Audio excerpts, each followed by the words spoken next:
क्या है बाबूजी, बात क्या है बोलिए। ए बाबूजी मुझे कुछ नहीं चाहिए, ये पथरा गांव बस्ती चाहिए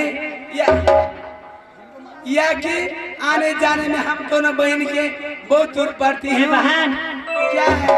इसको लेकर हम लोग क्या करेंगे? अरे इनको भी चाहिए साथ में, आके हम दोनों बहन के आने जाने में गाड़ी के बहुत तकलीफ है, एक मार्शल भी चाहिए। हाँ बाबूजी हम बड़ पसंद है। कौन काम में मालूम है? हमारे प्रोग्राम पर जेबे ना। ए बाबूजी इनको भी साथ में दे दीजिए बाबू। एक कपड़ा चपुतने के काम है। बाजी अरे बाबूजी बोलिए। ये सिसिया बस्ती चाहिए।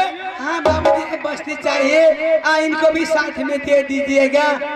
आने जाने में हम दोनों बहन को बहुत मजबूरी पड़ता, गाड़ी की एक मार्शल भी चाहिए बाबूजी। ठीक है, कल सुबह में मैंने यहाँ को अध्यक्ष जी को कहकर ये बस्ती तुम्हारे नाम से यहाँ जलेपुर मालपोत में जाकर दस्तखत करा दूंगा। ठीक है बाबूजी, मैं यहाँ से जा सकती बाबूजी।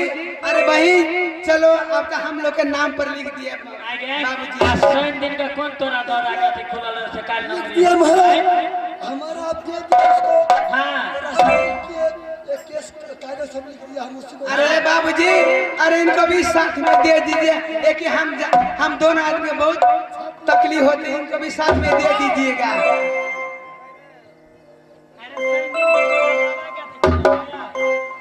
अरे बोल ना पता 100 दिन का कौन मालपोत खुलल है से तो काल हमरा नौकरी करवा देबे। रे टुटकी वाला और बाप उनके पढ़ने छी रे बजर खसुआ।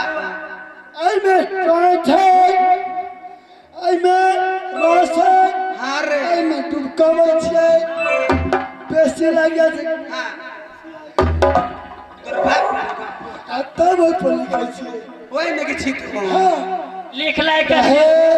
हां आके ये गांव बस्ती आकर वो छोरी सिरसिया वाले हमरा से झगड़ा कर देता। पथरा टोल ये गांव बस्ती हां सस्ते गोरे था। हां सही में क्या घर वाले भेल है। छौरा कैसे ए मरो मर करबे नहीं तब मुझके ससर देबो आ सबसे टीका कर देबो।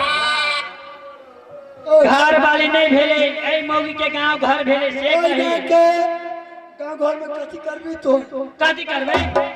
ए बे कमेबे खाइबे यार कथी करबे? चाहतो तब है। हां चमन के बेटे छी। अच्छा तोरा कथी बुझाइ छै रे छौरा? हमर के कथी बुझाइ छै? ओने बुझाइ छै क्या छे कत कत कहने छी आ ओहरे छी सब ससर देबो। आ गए बहिना वो सिरसिया वाली छोरी के 3 महीना के रोकल बे तो हमें नहीं आए ससारला। सिरसिया वाली हाँ वो छोरी के वही छोरी के पर गाछी पर रही छोरी।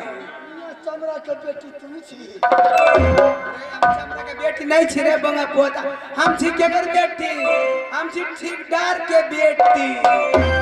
हाँ हाँ तोरा ओहने बुझाइ छी आ कते मर्तबा को ये कहने छी।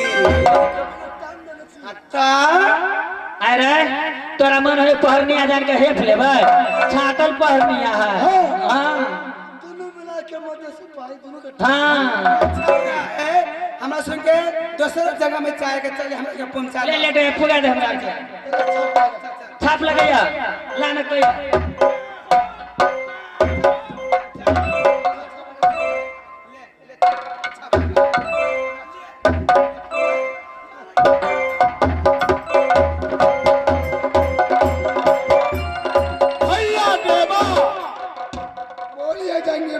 चलो सहोदरा प्यारी महाराता जो जाके मिलेगा मुदला प्यारी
हम बेटी गई कहाँ पर मोहि पास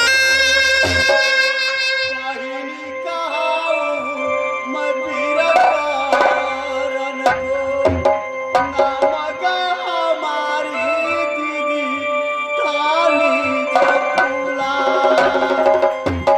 ये सुंदरा ससुर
मेरी जय कुमार जी जल्दी से आइए यहाँ। बहन कहाती हूँ मैं वीर करण सिंह को नाम हमारी धानी फूला या मेरी सासुर पड़ती है नगर मोहब्बा पुतहू कहलाती हूँ बिरजा सर को सासू की नाम रानी देवला ये जाती है फूला गती